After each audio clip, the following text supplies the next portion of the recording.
नहमदुहु व नुसल्ली व नुसल्लिमु अला रसूलिहिल करीम अम्मा बाद फ़अऊज़ु बिल्लाहि मिनश शैतानिर रजीम बिस्मिल्लाहिर रहमानिर रहीम। मेरे मुअज़्ज़ज़ सामाईन इकराम, अस्सलामु अलैकुम व रहमतुल्लाहि व बरकातुहू। मैं अपने रब कायनात से ये दुआ करती हूँ कि मेरे जितने भी सुनने वाले हैं, रब कायनात सबको सेहतमंद, तंदुरुस्त और लंबी ज़िंदगी अता फरमाए। हम सब की हर मुश्किलों, परेशानियों, तंगदस्तियों में मेरा रब कायनात हमारी मदद अता फरमाए।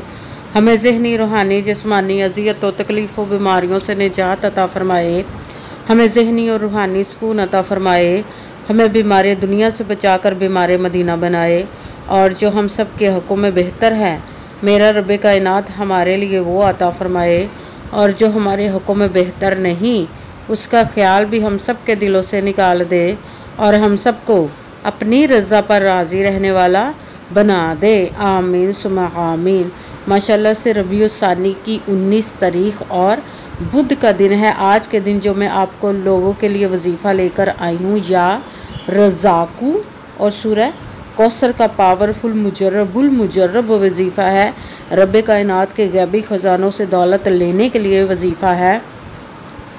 अगर कोई फ़कीर भी सड़क पर बैठा हुआ इस वजीफ़े को पढ़ता है तो रब कायनात के हुक्म से रब कायनात उसको भी इतनी दौलत अता फरमाता है कि उसको कभी किसी चीज़ की कमी नहीं रहती।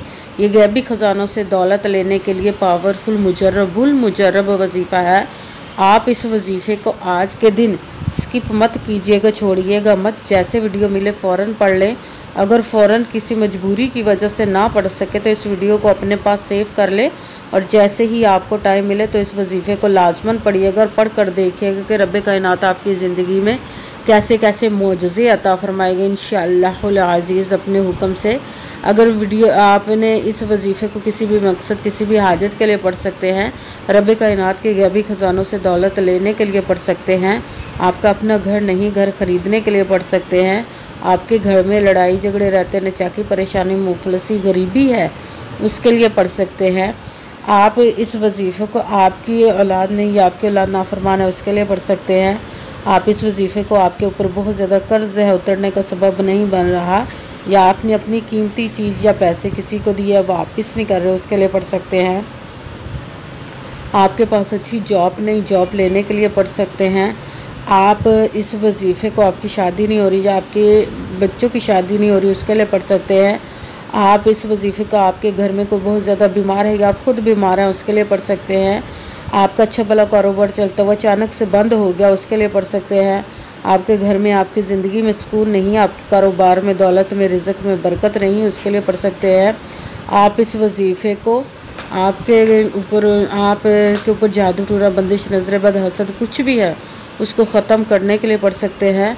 मतलब किसी भी मकसद, किसी भी हाजत, किसी भी मुराद के लिए पढ़ सकते हैं। मगर जब पढ़ने लगे तो रब कायनात की ज़ात पाक पर यकीन कामिल रख के पढ़िएगा। कहते हैं कि यकीन कामिल होता है, पीर कामिल नहीं होता। और अच्छी नीयत रख के पढ़िएगा कि रब कायनात कुरान पाक में इरशाद फरमाता है, इन्नमल अमालु बिन्नियात, कि जो अमलों का दारोमदार होता है वो नीयतों पर होता है। अगर हमारी नीयत अच्छी है तो हमारा अमल भी अच्छा होता है, और अगर हमारी नीयत ही अच्छी नहीं तो हमारा अमल भी अच्छा नहीं होता। चाहे हम जितनी मर्ज़ी मेहनत कर ले, जितनी मर्ज़ी कोशिश कर ले, हमें उसका फल, उसका अजर अच्छा नहीं मिलता। इसलिए अच्छी नीयत रख के, पुख्ता यकीन रख के, और 5 वक़्त की नमाज की पाबंदी लाजमन रखिएगा। फिर इस वजीफ़े को कीजिएगा। और वजीफ़ा करते वक्त आपके दिलों में, जहनों में ऐसा वसवसा नहीं आना चाहिए कि हम ये अमल कर रहे हैं, पता नहीं हमारी मुराद पूरी हो या ना हो। ऐसा हो नहीं सकता कि हम रब कायनात के किसी इसम का या कलाम पाक का वजीफ़ा पढ़ें और हमें कामयाबी ना मिले। कि हमारे ईमान की कमज़ोरी जिसकी वजह से हमें नाकामी मिलती है। आपने सिर्फ अमल करना, उसका फल, उसका अजर देना उस ज़ाते पाक का काम है, क्योंकि उसकी दस्ते कुदरत से कोई चीज़ बाहर नहीं। उसके कुन कहने के दे रहा है और फ़याकुन हो जाता है। आपने अमल करने के बाद उसके कुन का इंतज़ार करना। इंशाअल्लाहुल अज़ीज़ रब कायनात अपने हुक्म से आपकी तकदीर के बंद तालों को खोल देगा, नसीब के सितारों को चमका देगा, आपकी ज़िंदगी में ऐसे ऐसे मोजज़े अता फरमाएगा कि आप खुद देखकर हैरान रह जाएंगे। आपको कभी किसी चीज़ की कमी नहीं रहेगी इंशाअल्लाहुल अज़ीज़ उसके हुक्म से। अगर वीडियो अच्छी लगे तो इसको लाइक ज़रूर कीजिएगा और आगे भी शेयर कर दीजिएगा, ताकि किसी दूसरे को हमारी वजह से फ़ायदा पहुँचे तो हमारे लिए सदका जारिया बन जाओ। जो नए हैं इस चैनल पर, इस चैनल को सब्सक्राइब कर ले, बेल आइकन को भी दबा लें ताकि मेरी अगली आने वाली वीडियो आप तक पहुंच सके।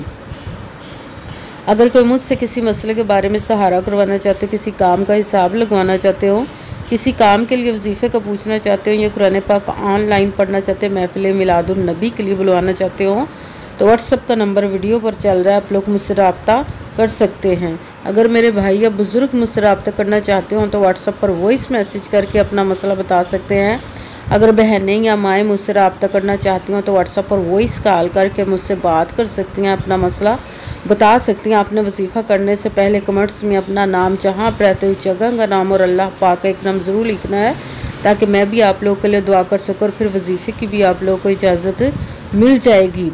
आपने वजीफ़ा करने से पहले पूरी वीडियो को ध्यान के साथ सुन के समझ के फिर वजीफ़े को करना। ऐसा ना हो कि वीडियो को स्किप कर करके छोड़ के सुने और फिर कोई बात रहे जो आप वजीफ़ा करें वो ठीक ना हो। आपने ना तो किसी अमल में कम करके पढ़ना, ना ज़्यादा बढ़ा कर पढ़ना। अगर कम या ज़्यादा कर देते हैं तो वो हमारा वजीफ़ा ठीक नहीं होता, हमें कामयाबी नहीं मिलती। इसीलिए आपने मुकम्मल वजीफ़ा जिस तादाद और जिस तरतीब के साथ मैं बताने लगी उसी तादाद और उसी तरतीब के साथ आपने इस अमल को पढ़ना है। आप इस अमल को आज के दिन किसी भी जगह पर बैठ कर पढ़ सकते हैं, घर में, ऑफिस, मदरसा, यूनिवर्सिटी, कॉलेज, शॉप पे। मगर जब पढ़ने लगे बिल्कुल खामोशी, तवज्जो, सुकून के साथ पढ़ना है। वजीफ़े के दरमियान ना तो आपने किसी से बात करनी, ना उठना, ना फ़ोन इस्तेमाल करना है। अगर हम वजीफ़े के दरमियान किसी से बात कर लेते, उठ जाते हैं या फ़ोन इस्तेमाल करते तो वो हमारा वजीफ़ा ठीक नहीं होता, हमें कामयाबी नहीं मिलती। इसलिए आपने मुकम्मल वजीफ़ा पढ़ने के बाद किसी से बात करनी, उठना या कि फ़ोन इस्तेमाल करना है। आप इस वजीफ़े को आज के दिन किसी भी वक्त पढ़ सकते हैं, किसी भी नमाज के साथ पढ़ सकते हैं, नमाज के अलावा भी पढ़ सकते हैं। अगर नमाज के साथ पढ़ रहे हैं तो नमाज मुकम्मल पढ़ने के बाद, दुआ मांगने के बाद आपने इस अमल को पढ़ना है। अगर नमाज के अलावा पढ़ रहे तो बावजू होकर ऐसी जगह पर बैठ कर पढ़ना जहाँ बिल्कुल खामोशी, तवज्जो, सुकून के साथ आप इस अमल को पढ़ सके। जब अमल करने के लिए आप बैठ गए तो एक मरतबा आपने दुरूद पाक पढ़ना। कोई सा भी दुरूद पाक पढ़ सकते हैं, मगर दुरूद इब्राहिमी जो नमाज में पढ़ा जाता है वो वाला दुरूद पाक पढ़ लें तो ज़्यादा बेहतर, वरना कोई सा भी दुरूद पाक आप पढ़ सकते हैं।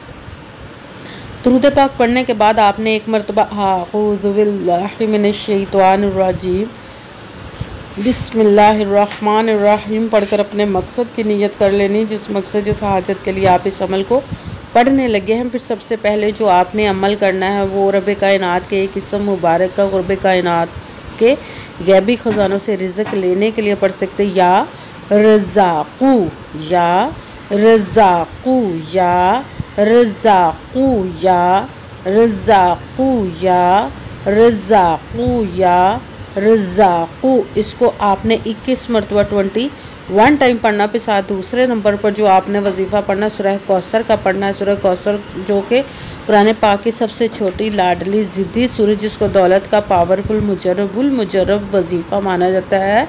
बिस्मिल्लाहिर्रहमानिर्रहीम इन्ना अअतैनाकल कौसर फसल्लि लिरब्बिका वनहर इन्ना शानिअका हुवल अबतर। बिस्मिल्लाहिर्रहमानिर्रहीम इन्ना अअतैनाकल कौसर फसल्लि लिरब्बिका वनहर इन्ना शानिअका हुवल अबतर। सूरह कौसर को आपने 7 मरतबा 7 टाइम पढ़ना। फिर साथ तीसरे नंबर पर जो आपने वजीफ़ा पढ़ना है वो है ला हौला वला कुव्वता इल्ला बिल्लाह, ला हौला वला कुव्वता इल्ला बिल्लाह, ला हौला वला कुव्वता इल्ला बिल्लाह, ला हौला वला कुव्वता इल्ला बिल्लाह, ला हौला वला कुव्वता इल्ला बिल्लाह, ला हौला वला कुव्वता इल्ला बिल्लाह।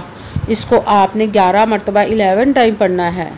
सबसे पहले एक मरतबा दुरूद पाक पढ़ा, फिर एक मरतबा अऊज़ु बिल्लाहि मिनश शैतानिर रजीम बिस्मिल्लाहिर्रहमानिर्रहीम पढ़कर अपने मकसद की नियत कर लेनी, जिसके लिए आप इस अमल को पढ़ने लगे हैं। सबसे पहले नंबर पर जो वजीफ़ा पढ़ना है वो या रज़ाक़ू, इसको आपने 21 मरतबा 21 टाइम पढ़ना। फिर दूसरे नंबर पर बिस्मिल्लाहिर्रहमानिर्रहीम इन्ना अअतैनाकल कौसर फसल्लि लिरब्बिका वनहर इन्ना शानिअका हुवल अबतर। सूरह कौसर को आपने 7 मरतबा 7 टाइम पढ़ना है। फिर तीसरे नंबर पर ला हौला वला कुव्वता इल्ला बिल्लाह। इसको आपने 11 मरतबा 11 टाइम पढ़ना है। फिर वही दुरूद पाक पढ़ना जो दुरूद पाक आपने वजीफ़ा शुरू करने से पहले पढ़ा था। जब दुरूद पाक पढ़ लिया, अब आपका वजीफ़ा मुकम्मल हो गया। अब आपने दोनों हाथों को रब कायनात की बारगाह अक़दस में बुलंद कर लेना। सबसे पहले अपने गुनाहों की बख्शिश की दुआ मांगनी। फिर जिस मकसद जिस हाजत के लिए आप इस वजीफ़े को पढ़ने लगे हैं उसकी खूब दुआ कीजिएगा और दुआओं में मुझे भी याद रखिएगा, मेरे लिए भी दुआ कीजिएगा। जज़ाकल्लाहु खैरा। जिस मकसद जिस हाजत के लिए आपने इस वजीफ़े को किया, रब कायनात अपने हुक्म से, अपने प्यारे महबूब के सदका से, अपने कलाम पाक और इसमें मुबारक के सदके, इस प्यारे प्यारे माह मुबारक रबीउल सानी के सदके आपकी तमाम नेक व जायज़ हाजात को कबूल व मंजूर अता फ़रमाए इंशाअल्लाह इंशाअल्लाह अज़ीज़ अपने हुक्म से। आमीन सुमा आमीन। अस्सलामु अलैकुम व रहमतुल्लाहि व बरकातुहू।